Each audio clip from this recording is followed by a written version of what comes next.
Have you ever felt unmotivated, constantly frustrated, struggling to pay attention and even disengage on the things that you once enjoyed?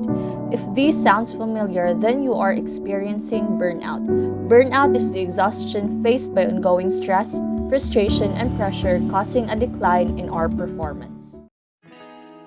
Good day, everyone. This is a root cause analysis on student burnout in the midst of online learning and isolation through a Kepner-Tregoe technique. Student burnout has been a significant setback that organizations, most diverse professions, and educational institutions face, caused by academic pressure, vigorous activities, and the isolation brought by the pandemic. There is a need to address these circumstances to lessen depression and anxiety that suppresses the students to heighten their full potential. Listed are the priorities set, which are lessening student burnout, promoting healthy ways to meet the pressure, provide an avenue for students to be motivated who are facing this dilemma. The situation appraisal connects towards problem analysis, decision analysis, and potential problem analysis. Starting from the problem analysis, we have determined several steps. The first step is we have described the problem of where students who are experiencing burnout. Next is we have identified possible causes of burnout. Next is we have evaluated possible causes. We have taken steps such as conducting a survey and also finding supporting data from other sources. For our decision analysis, burnout should be faced internally and supported by others to be addressed and appropriately managed. The webinar could be added information for students and guide them in facing burnouts in the following months of academic battles. The several pointers and objectives in dealing with burnouts are as follows.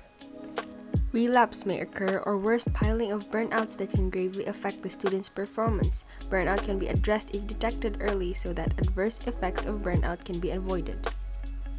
The final decision to instill is don't bite off more than you can chew. Make sure the system is in good condition, get organized, take breaks, make sure you're having high-density fun, take control or it will control you.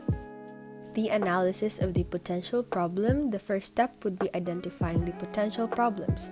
This would be the relapse, the cycle that goes on, and unhealthy coping mechanisms. Identifying likely causes of relapse may occur when break time wasn't efficiently used. The cycle would keep on repeating when signs of burnout are ignored. And unhealthy coping mechanisms, as cited by Sutraner, they found more students reported drinking, smoking, and eating unhealthy food to cope with the stress. The next step would be taking preventive action. Plan contingent action where you monitor students experiencing burnout.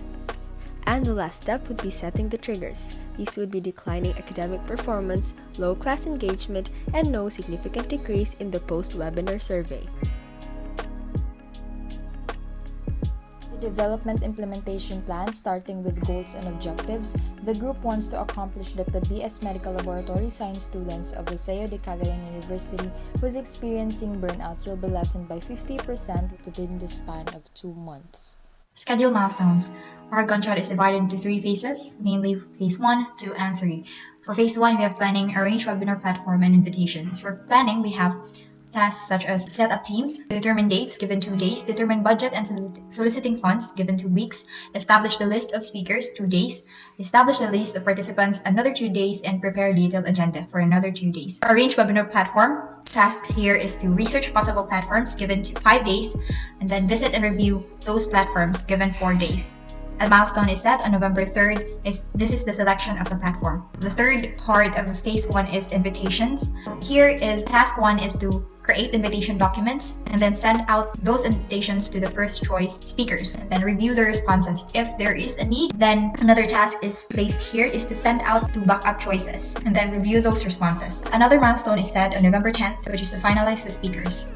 The next part is Phase 2, which is testing. The task here is to run the webinar. There are 2 tasks under this, which is familiarize the technology and platform given 2 weeks. And then the next task is to run through the webinar schedule. This is to do our dry run of of the entire webinar and how it's gonna go through. So that's given 2 days. And then for phase 3, which is the final phase, is the release. We have final run-up and pilot. For final run-up, this is set on December 1st and 2nd. This is the checking of the equipment. And then we have pilot. So this is set on December 10th, which is the day when the webinar is going to be released. So first task here is to set up the equipment. Second is the pilot, and then the documentation. 2 months after, we have another task here, which is going to be done on February 8th and 9th, is to conduct a survey. This is a survey to determine whether the webinar was a success or not. And then so on December 10th, it is set as a milestone. This is the pilot review where we're going to discuss what's the next step for us. In the allocation of resources, Zoom meeting, for which is the most common application used and easy to access.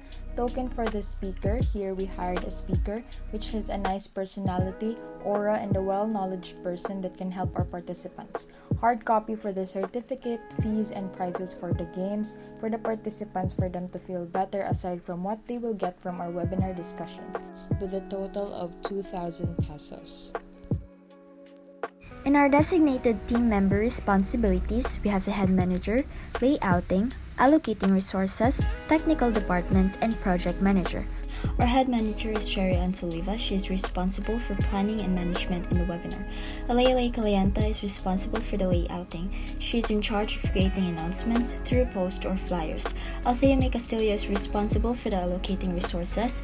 She is in charge of collecting resources that can be used in the webinar, like funds and platforms. Determine whether resources are enough. Courtney came Mercado for the technical department. She is the one who is responsible for the technology used during the webinar. And lastly, Remotigue, our project manager. She is responsible for planning and the one who initiates the project.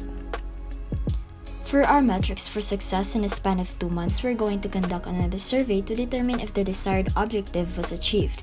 If the survey shows a significant decrease by 50%, then that would be indicative that the webinar was a success. There is no solution provided that we can acquire to eliminate burnout.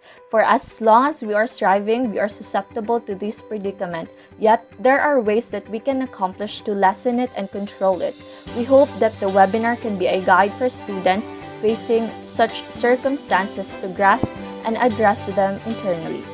That ends our analysis of the burnout issue of the students. Thank you for listening, and God bless.